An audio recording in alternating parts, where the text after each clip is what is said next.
దేశవ్యాప్తంగా republic day వేడుకలు ఘనంగా జరిగాయి. వాడవాడలా మువ్వన్నెల జెండా ఎగురవేసి ప్రజలు తమ దేశభక్తిని చాటుకున్నారు. వివిధ కళాకారులు తమ ప్రతిభను ప్రదర్శిస్తూ దేశ ఔన్నత్యాన్ని చాటారు.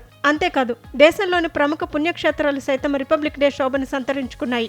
ఆలయ ప్రాంగణాలను మువ్వన్నెల జెండాను తలపించేలా అలంకరించారు. దేశవ్యాప్తంగా ప్రజలు గణతంత్ర దినోత్సవం జరుపుకుంటున్న వేళ ఉత్తరప్రదేశ్ వారణాసిలోని కాశీ విశ్వనాథుడు సైతం త్రివర్ణధారుడై భక్తులకు దర్శనమిచ్చారు.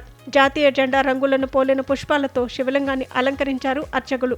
ఆలయ ప్రాంగణం, గర్భగుడిలో సైతం రిపబ్లిక్ డే శోభ వెల్లివిరిసింది. మధ్యప్రదేశ్లోని ఉజ్జయినిలోని ప్రపంచ ప్రఖ్యాత శ్రీ మహాకాళేశ్వర్ ఆలయంలో రిపబ్లిక్ డే సందర్భంగా స్వామివారిని ప్రత్యేకంగా అలంకరించారు. ఈ సందర్భంగా ఆలయ ప్రాంగణాన్ని త్రివర్ణ పతాకంతో అలంకరించారు.